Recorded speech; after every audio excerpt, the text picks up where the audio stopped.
Ada sekitar 3,33 juta orang Indonesia menjadi penyalahguna narkoba.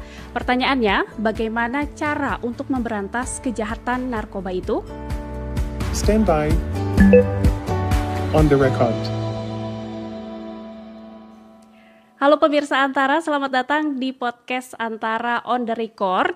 Apakah pemirsa Antara familiar sama istilah P4GN? Ini kalau dijabarkan, P4GN itu adalah pencegahan dan pemberantasan penyalahgunaan dan peredaran gelap narkotika. Ini memang agak panjang karena merangkum banyaknya spektrum, juga berbagai aspek yang masuk dalam upaya untuk memberantas narkoba di tanah air gitu ya. Dan tentu saja banyak yang bisa digali dari upaya P4GN ini. Untuk itu kita akan ngobrol di podcast kali ini dengan Kepala Badan Narkotika Nasional BNN RI, Bapak Martinus Hukom. Bapak Martinus, bagaimana kabarnya Pak? Assalamualaikum warahmatullahi wabarakatuh. Waalaikumsalam. Bagi pemirsa semua, terima kasih telah mengundang saya di sini. Ya, kabar saya baik-baik saja. Kabar baik ya Pak. Ya, mudah-mudahan kita semua baik-baik saja di tahun 2025. Tentunya, itulah spirit yang pastinya kita perlukan ya Pak untuk melakukan pemberantasan terhadap narkoba ini. Dan kalau bicara soal pemberantasan narkoba ini, angkanya tadi Pak 3,33 juta. Itu per 2023 ya Pak 2023. Surveinya. Dan ini sih secara prevalensi memang tercatat 1,73% dari seluruh jumlah penduduk di Indonesia gitu Pak. Tapi kan kalau kita melihat secara angka realnya ini kan bukan sesuatu yang bisa kita sebut kecil juga ya Pak ya. Tapi dari angka ini, dari BNN sendiri melihatnya seperti apa sih Pak? Oke, saya melihat angka ini bukan sekedar angka, tapi saya melihat bahwa angka ini bagi kita adalah satu potensi pasar bisnis haram tersebut, sehingga sebagai kepala BNN saya beserta jajaran wajib untuk melakukan penekanan terhadap angka ini sehingga turun serendah-rendahnya. Karena apa? Kalau kita tidak menekan, maka pasar ini akan berkembang. Seperti kita ketahui bahwa survei kita mengatakan bahwa mengapa orang pertama kali menggunakan narkoba, itu pertama adalah penasaran, terutama anak remaja ya, penasaran, dan kemudian mereka ditawari oleh teman usia sebaya, teman sepermainan, teman selingkungan permainan atau bahkan lingkungan pendidikan. Nah ini dengan angka seperti ini, lalu kemudian survei kita sendiri mengatakan bahwa 312.000 remaja kita mengalami atau menyalahgunakan narkoba tersebut. Maka fenomena mengajak teman, fenomena ingin atau penasaran, ingin rasanya seperti apa narkoba itu, ini fenomena yang harus kita kita negasikan, kita kurangi. Maka dengan menekan potensi 3,33 juta, lalu kemudian khusus untuk remaja 312.000 anak remaja ini, itu kita bisa mengurangi pasar daripada mengecilkan, mempersempit lingkup pasar daripada bisnis haram tersebut. Karena kalau saya mengutip nih ya statement Bapak begitu, Indonesia kan menjadi pasar yang besar untuk bisnis haram narkoba, kemudian juga sekaligus menjadi produsennya begitu ya Pak. Dan kalau kita lihat dari 3,33 juta ini, 312.000 adalah remaja. Kemudian sisanya kalau menurut data BNN kan usia produktif gitu ya Pak. Sementara kita mau menghadapi Indonesia Emas 2045 begitu. Indonesia 100 tahun. Tapi kalau ada kecanduan narkoba seperti ini agaknya sulit juga nih Pak. Ya itulah, terus terang saya sebagai kepala BNN yang berada langsung di bawah Presiden, saya melihat bahwa Bapak Presiden kita, Bapak Prabowo ini betul-betul mengangkat isu narkoba ini menjadi isu yang sangat krusial, isu yang sangat serius. Kenapa? Dari kacamata beliau, saya yakin dari kacamata beliau sebagai seorang mantan militer, beliau dapat melihat bahwa narkoba ini bisa saja menjadi salah satu sarana untuk melemahkan ketahanan masyarakat, ketahanan negara. Dengan merusak moral, dengan merusak generasi muda, maka apa yang kita cita-citakan generasi emas atau Indonesia emas tahun 2045 ini menjadi satu kesia-siaan kalau kita tidak mulai dari sekarang untuk menekan. Dan beliau mengetahui itu persis, dan dengan program prioritas beliau ini, kita hari ini sedang bergiat bersama-sama di bawah koordinator Menteri Politik dan Keamanan membuat salah satu dari 7 DES kalau tidak salah, DES anti narkoba ini, dan inilah yang kemudian kita akan kuatkan elaborasinya untuk menutup setiap celah-celah kelemahan-kelemahan negara ini dari intervensi atau penyelundupan narkoba tersebut, termasuk di dalamnya bagaimana menguatkan ketahanan masyarakat kita, menguatkan basis dan benteng moral masyarakat kita, terutama anak-anak remaja yang di dalamnya mereka ini adalah pewaris daripada masa depan kita. Nah itu kira-kira seperti itu. Iya, dan kalau bicara, Bapak tadi sudah menyinggung soal satu kata, penyelundupan narkoba begitu. Ini adalah satu barang haram yang memang kita hindari bersama gitu ya sebagai masyarakat bangsa Indonesia. Nah, tapi belakangan ada juga kita melihat satu keputusan dari presiden begitu ya, bahwa untuk mengembalikan tahanan kasus narkoba yang memang cukup menyita perhatian gitu. Ini sejak 2015 ada Mary Jane dari Filipina begitu. Kemudian ada juga kasus Bali 9 dengan 5 orang yang tersisa mendapatkan penghukuman yang kemudian diekstradisi juga ke Australia gitu Pak. Kalau dari pandangan Bapak sebagai Kepala BNN melihat hal ini seperti apa sih Pak? Apakah ini nggak akan menjadi satu preseden begitu ya dalam nanti kita menegakkan hukum untuk para pelaku penyelundupan narkoba misalnya? Ya, yang pertama saya ingin jelaskan bahwa kebijakan presiden itu adalah kebijakan politik dan strategi. Jadi kami sebagai pembantu-pembantu beliau kita harus mendukung itu yang pertama. Yang kedua, mengekstradisi bukan berarti melepaskan. Artinya ada undang-undang atau ada aturan-aturan yang membingkai itu dalam proses ekstradisi itu sampai kepada bagaimana mereka melaksanakan hukumannya di sana di Australia. Dan yang ketiga, mereka sudah melaksanakan hukuman yang sudah cukup lama di dalam penjara. Itu juga menjadi pertimbangan. Dan yang terakhir adalah bagaimana beliau membangun hubungan harmonis negara-negara sahabat dengan memberikan bukan pengampunan. Kita harus catat itu bukan pengampunan tapi sekedar mengekstradisi untuk para tahanan ini atau para narapidana ini untuk melaksanakan hukuman di tempat kelahiran atau di negara mereka lahir, negara di mana mereka tumbuh dan besar di sana. Saya pikir ini satu kebijakan yang sangat luar biasa yang selama ini belum pernah terjadi dalam kepemimpinan yang lain, dan kita harus menyambut baik ini. Ini bukan merupakan satu kontraproduktif dari penanganan narkoba di Indonesia. Bahkan menurut saya adalah bersifat sangat progresif dalam penerapan hukum-hukum kita. Kira-kira seperti itu. Sifatnya progresif begitu Pak.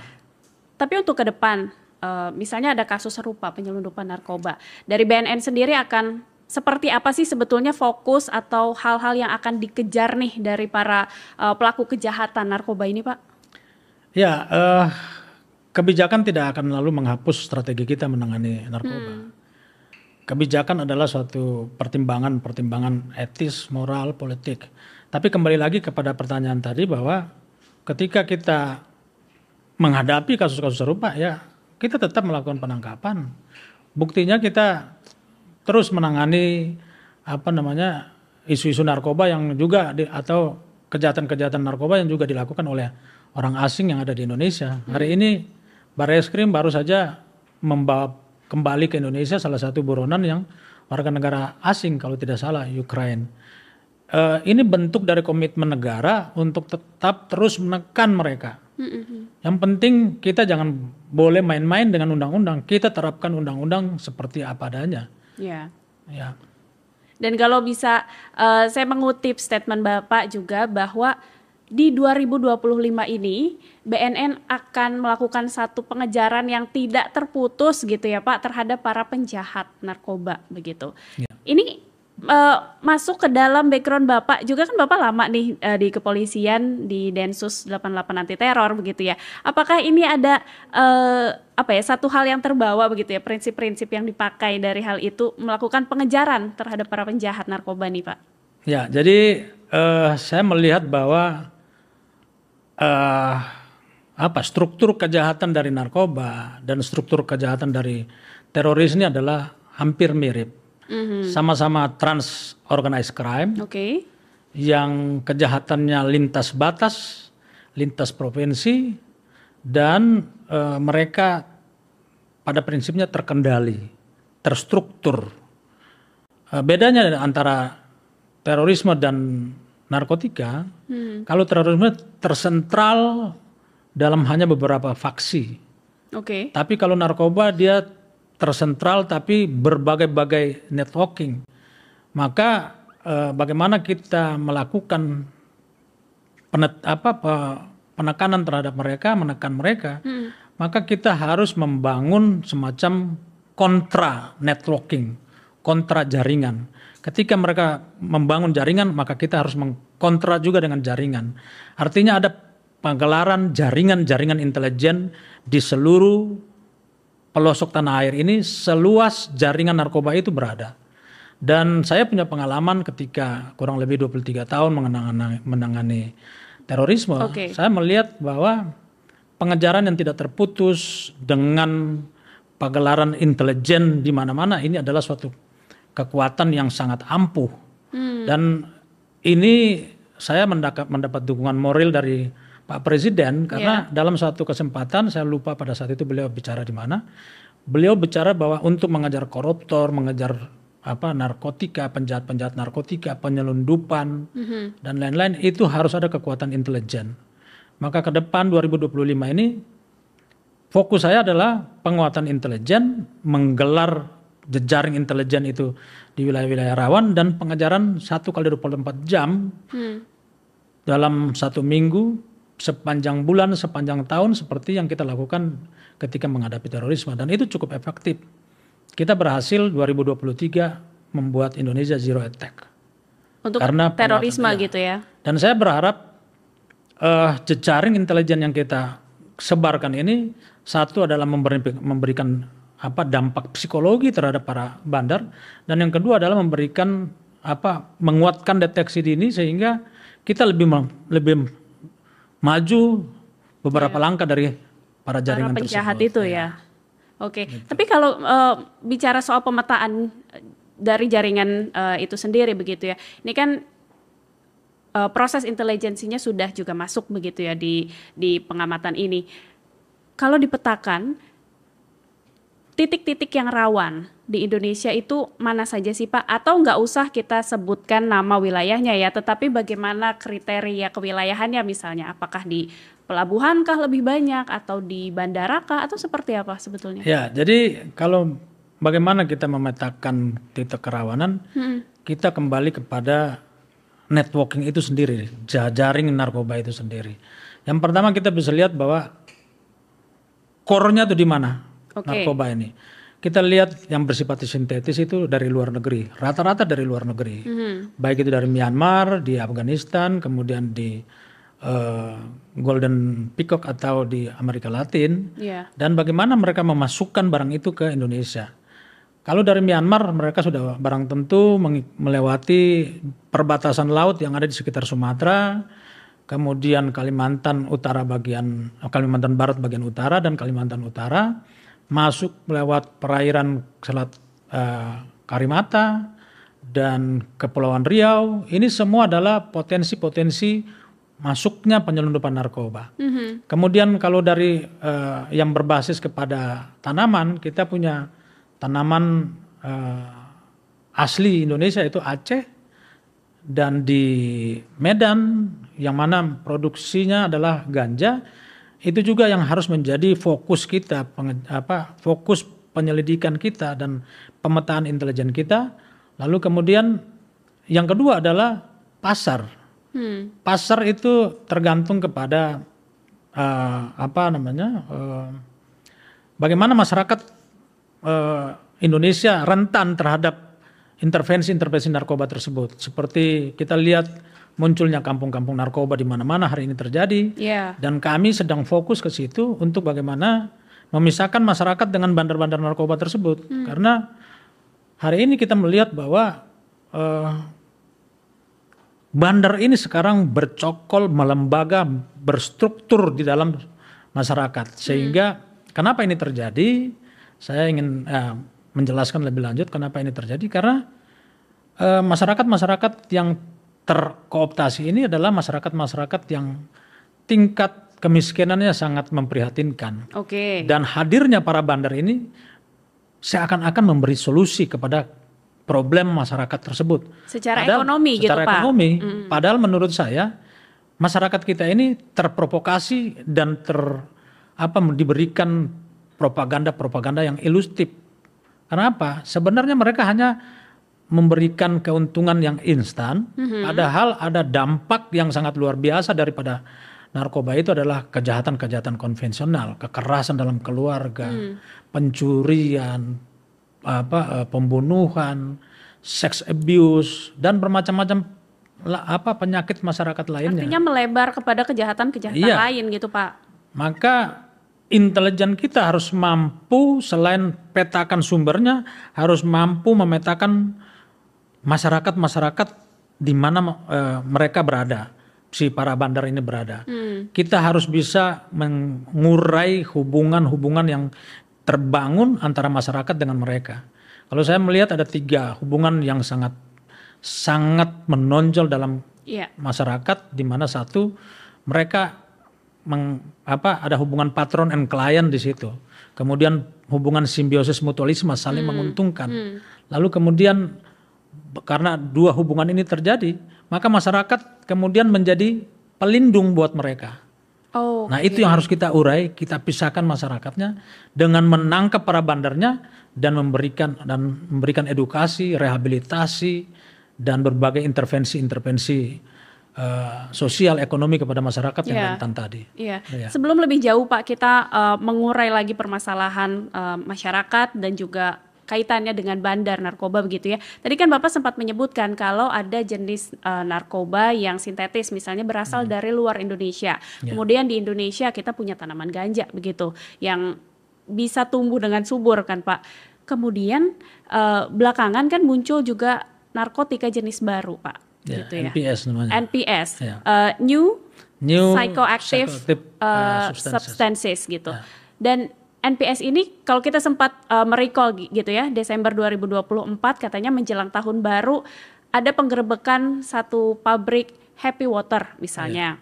NPS yang ramai dan kemungkinan sangat berbahaya gitu ya untuk masuk dan menyebar di Indonesia sebetulnya apa aja sih Pak? Kemarin kita baru ketemu namanya DMT ya. DMT itu apa ya? Dia satu kimia yang memang memang fenomena baru ya, baru masuk ke Indonesia.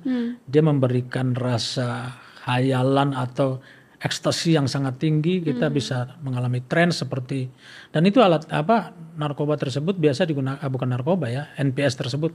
Ya narkoba lah, sejenis narkoba juga.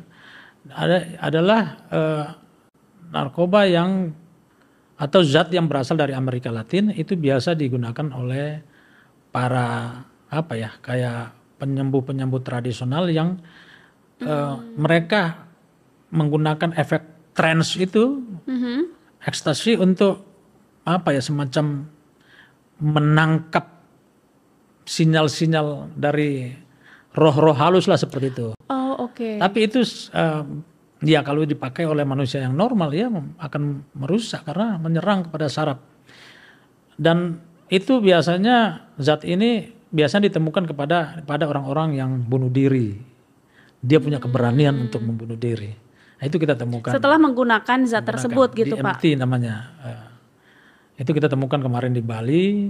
Dan masih banyak seperti fentanyl, kemudian ketamin. Itu juga sekarang lagi rame di dunia hari ini. Iya. Saya bisa lihat sih bahwa secara membuat penasaran, iya begitu ya. Mungkin ini akan membuat penasaran, tapi mungkin yang tidak banyak didapatkan juga adalah bagaimana efek sampingnya begitu. Ini bisa menyebabkan tadi Bapak bilang bunuh diri, kemudian bisa menyerang saraf dan lain-lain gitu ya. Mungkin harus ada lebih banyak edukasi atau sosialisasi di situ kali ya Pak ya. Ya, jadi menghadapi fenomena orang menggunakan narkoba untuk pertama kali ini, yang pertama, kebetulan fenomena ini banyak di anak-anak remaja, anak-anak sekolah. Dua fenomena yang paling penyebab tertinggi dalam survei kita yaitu rasa penasaran dan ingin mencoba-coba. Ya, kita harus sadari bahwa anak-anak remaja kita ini kan mempunyai rasa ingin tahu tuh tinggi sekali. Ya, itu sudah human being sebagai masyarakat atau sebagai anak manusia remaja. Begitu ya. Karena mereka pasti akan mengejar pengetahuan yang mereka cari. Bahkan hari ini kan kita lihat fenomena digitalisasi informasi, akhirnya mereka memiliki ruang pengetahuan, ruang untuk mencari pengetahuan yang sangat luas. Dan mereka meninggalkan pendekatan-pendekatan tradisional, termasuk di dalamnya akhirnya mereka meninggalkan juga patron-patron tradisional yang selama ini memberikan pendidikan moral, membangun pendidikan moral seperti orang tua, ustadz, guru, kepala lingkungan. Lalu mereka mencapai patron-patron yang abstrak, yang memberikan nilai-nilai baru kepada mereka. Nah, inilah yang harus kita antisipasi betul, sehingga dari pendekatan BNN hari ini kita masuk kepada lingkungan keluarga, membangun ketahanan keluarga bersama-sama Pemda setempat, melibatkan PKK, melibatkan ibu pengajian, kelompok-kelompok pengajian, melibatkan pendidikan. Kita masuk juga ke dalam kurikulum pendidikan dengan ikut bersama-sama membangun atau mewujudkan memberikan informasi tentang narkoba dalam lingkup kurikulum pendidikan. Artinya itu adalah bagian dari pencegahan mungkin Pak, pencegahan. Untuk para supaya tidak ada penyalahgunaan begitu. Tapi untuk penyalahguna narkotika sendiri, Bapak setuju nggak kalau kita menyebutnya sebagai satu korban dari kejahatan narkotika? Ya, saya sangat setuju sekali. Korban kejahatan narkoba ini adalah diri sendiri yang menggunakan itu. Artinya penyalahgunanya. Penyalahguna ini sebagai korban. Tapi kita juga perlu membingkai satu semacam aspek kognitif manusia ketika untuk pertama kali dia menggunakan. Kan ketika pertama kali dia menggunakan, dia pasti udah tahu. Kalau dia sudah mengetahui atau patut mengetahui bahwa narkoba itu adalah dilarang oleh undang-undang, maka niat untuk melakukan kejahatan itu sebenarnya itu sudah bentuk potensi kejahatan. Maka pada taraf itu saya ingin katakan bahwa orang yang pertama kali ingin menggunakan itu bukan korban, tapi dia adalah pelaku kejahatan. Maka kita harus melakukan satu pendekatan yang tidak sekedar menangkap, tapi kita mengurangi niat, mengurangi mens rea mereka dengan edukasi yang lebih dulu daripada niat itu terjadi. Nah, kira-kira seperti itu. Tapi apakah artinya itu pun pendekatan yang digunakan, kita sebutlah untuk para penyalahguna narkotika ini ya Pak, kita menggunakan pendekatan restoratif justice begitu. Karena ini kan ramai juga nih Pak belakangan bahwa penyalahguna itu baiknya mendapatkan bentuk rehabilitasi begitu dibandingkan hukuman di penjara misalnya seperti itu. Atau apakah hal seperti ini yang sekarang jadi fokus dari BNN atau seperti apa? Ya, restorasi justice dalam hal ini adalah kita melakukan pendekatan rehabilitasi. Kita tidak bisa keluar dari bingkai undang-undang kita yang sudah ada, yaitu Undang-Undang Nomor 35 Tahun 2009. Di situ ada beberapa pasal ya yang memberikan kewenangan kepada kita, BNN dan stakeholder terkait untuk melakukan pendekatan rehabilitasi sebagai bagian dari upaya restorasi justice tadi. Pasal 54, 55 itu mewajibkan setiap pengguna itu harus direhabilitasi. Kemudian pasal 103 itu memberikan kewenangan kepada hakim untuk memutuskan bahwa setiap pengguna baik yang yang terbukti maupun tidak terbukti untuk direhabilitasi. Pasal 127 memberikan otoritas kepada hakim untuk menghukum para pengguna, baik itu yang golongan 1, golongan 2, golongan 3. Artinya ada 2 rezim hukum di sini yang harus kita aplikasikan. Yang pertama adalah rehabilitasi dan yang kedua adalah penghukuman. Untuk mencari jalan tengah supaya tidak multi interpretasi, maka Mahkamah Agung mengeluarkan SEMA, surat edaran Mahkamah Agung nomor 4 tahun 2010 tentang bagaimana kita mencari jalan tengah antara rezim penghukuman dan rezim rehabilitasi. Maka SEMA ini memberikan limitasi gramisasi daripada pengguna. Ketika dia ditangkap dengan di dalamnya ditemukan gramisasi tertentu, dia akan direhabilitasi atau akan dihukum. Proses ini itu melalui satu proses namanya tim asesmen terpadu. Tim inilah yang mengasesmen apakah seorang pengguna yang kedapatan atau seorang manusia, seorang tersangka yang ditangkap menggunakan di dalamnya di tangannya ada narkoba ini, apakah dia pengguna atau pengedar? Nah, ini tim inilah yang akan memberikan asesmen dia untuk memutuskan dia pengguna atau tidak. Dia pengedar, tapi dia juga pengguna atau tidak. Inilah yang akan kemudian menjadi standing atau moral standing bagi hakim, bagi jaksa untuk menuntut dan mendakwa dan memutuskan apakah dia akan dihukum atau tidak. Pasal 127 Undang-Undang Nomor 35 Tahun 2009 ini mengamanatkan putusan hakim harus merujuk kepada pasal 54 dan 55 dan 103 tadi. Artinya rehabilitasi menjadi standar tertinggi daripada penegakan hukum di situ bagi para pengguna. Ya, makasih. Dengan rehabilitasi ini, kalau Bapak melihat efektivitasnya sejauh ini seperti apa, Pak? Karena kalau kita bicara soal penegakan hukum gitu ya, kita kan selalu bicara mengenai efek jerak lah begitu, agar tidak melakukan lagi hal atau kejahatan yang serupa gitu. Dari rehabilitasi ini seperti apa? Kalau kita melihat rehabilitasi dengan pendekatan BNN, kita punya dua pendekatan besar ya, pendekatan intervensi medis dan intervensi rehabilitasi sosial. Medis juga ada beberapa cara.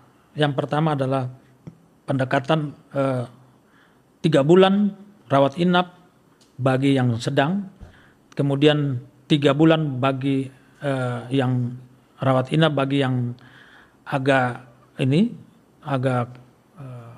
berat, dan ada perawatan khusus 6 bulan. Rata-rata yang dari hasil pendekatan rawat inap ini tidak ada terjadi relapse atau tidak ada pengulangan. Biasa yang terulang itu adalah pendekatan-pendekatan yang rawat jalan, karena ketika rawat inap dia terputus secara sosial dari lingkungan bandarnya. Dia terawasi, intervensi setiap hari, ada intervensi medis, ada intervensi moral di situ. Artinya intensif begitu intensif, ya, Pak? Tapi kalau rawat jalan, maka peluang untuk relapse itu tinggi sekali. Karena apa? Dia kembali, dan seharusnya kita, komunitas masyarakat harus terlibat di situ untuk mengawasi dia. Karena ketika tidak mengawasi dia, maka yang datang adalah para bandar, karena pasar harus dijaga terus. Dia harus pasar mereka itu harus dijaga. Uangnya harus terus muter ya, Pak? Harus terus muter. Maka hari ini saya menghimbau kepada keluarga-keluarga yang anaknya atau yang saudaranya terlibat narkoba, lalu kemudian dia mengikuti rawat jalan, mari kita sama-sama mengawasi mereka supaya ada terjadi pemutusan jaringan di situ. Nah itu. Dan itu mungkin pemirsa Antara harus jadi perhatian kita bersama, dan terima kasih Bapak untuk ngobrol-ngobrolnya. Ini kita menggali banyak hal soal P4GN tadi ya. Ada pencegahan dan juga pemberantasan penyalahgunaan dan peredaran gelap narkotika. Aduh, ini panjang sekali, tapi tentu saja kita mencoba sama-sama bersama masyarakat juga untuk bisa sama-sama memberantas kejahatan narkotika ini. Oke, dan pemirsa Antara, itulah ngobrol-ngobrol dengan Kepala BNN mengenai bagaimana pemberantasan narkotika. Jangan lupa untuk menyimak podcast Antara di YouTube Antara TV Indonesia dan antaranews.com, juga untuk mendengarkan audionya di Noise dan Spotify Podcast Antara. Pemirsa, kita akan ketemu lagi di episode podcast Antara berikutnya. Sampai jumpa.